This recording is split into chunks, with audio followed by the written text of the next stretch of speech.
I'm Joe Abercrombie, and these are my lovely new shelves, which thanks to our excellent joiner Colin, have enabled me to get all of my books out of the boxes in which they've been languishing for years, and also to achieve a boyhood dream by having a slidey library ladder like Belle in Beauty and the Beast.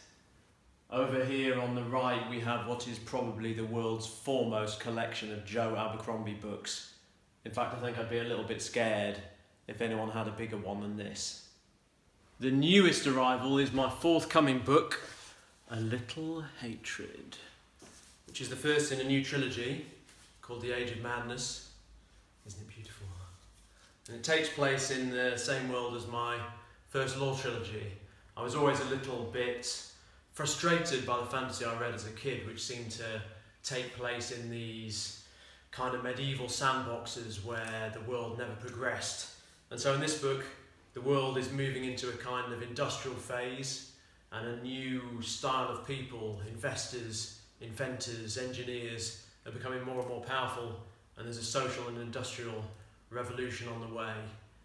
It's similar to my other books in the sense that it's an epic sweep of love and war, with some vivid characters involved in crunching action and moving romance and Machiavellian scheming, but this time against a backdrop of social and industrial revolution. One of my all-time favourites from within the fantasy genre is George R.R. Martin's little-known Game of Thrones. And I have, as it happens, several copies of this book. Probably the most lavish book I have in my possession is this Folio Society limited edition in 2 volumes, including illustrations on the inside of the slipcase, if you can believe that. Not to mention a separate hardcover fold-out map for those of us who enjoy that sort of thing. But in a way, closer to my heart is this horribly faded and rather cheesy old paperback of Game of Thrones, which is the one that I first read when it came out back in the 90s.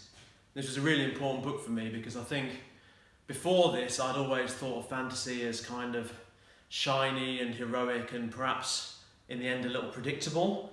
And Game of Thrones really changed my idea about what fantasy could be. It was dark and gritty and shocking and was really focused on the characters in a way that I hadn't seen before. You know, fantasy had imitated Lord of the Rings a lot in having this sort of dispassionate, quite formal style of narration. And in Game of Thrones we find ourselves really pressed up very close to this set of very vivid and strange and morally ambiguous characters. And that kind of visceral involvement with the people was something I really wanted to aim for myself when I started writing. It's not very far, at least alphabetically, from Martin to McMurtry. Although I write fantasy, I don't actually read a huge amount of it these days. I read a lot of non-fiction and fiction in other genres, and I've always been a big fan of the Western. Maybe it's the tough men against the tough country. Lonesome Dove is maybe the classic revisionist Western. It's about a pair of grizzled old Texas Rangers, legendary fighters really, who have retired, and they decide to be the first men to drive cattle from Texas across the full length of the US to Montana.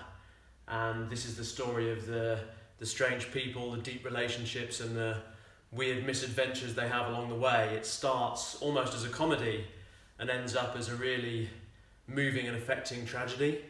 And it has some fantastic action sequences, some really impressive revision of the past, a lot of things to say about the change of the West, and above all just some brilliant, really beautifully drawn characters that stick with you long after you've turned the last page. And then finally I said I read a lot of non-fiction, and one of my absolute favourites, which I'm not going to risk my life by actually removing from the shelf, is Shelfie Foot's monumental narrative history of the American Civil War. The first time I read this book, I borrowed it from a bibliophile friend of mine who's very particular about the way his books are treated, and so I ended up reading these massive paperbacks on the tube, barely open, peering in for fear of damaging the spine, and later got my own edition. Shelfie Foot was a novelist and he really comes to his material with a novelist's eye.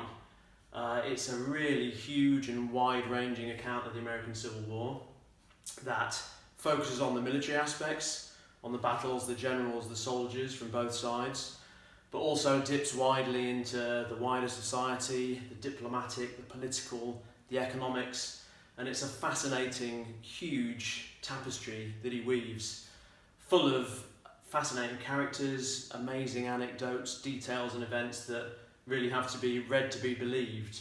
Clearly, it's a monumental task, even reading it. He spent 25 years, I think, writing it. So, not to be taken on lightly, but well worth the effort, I think.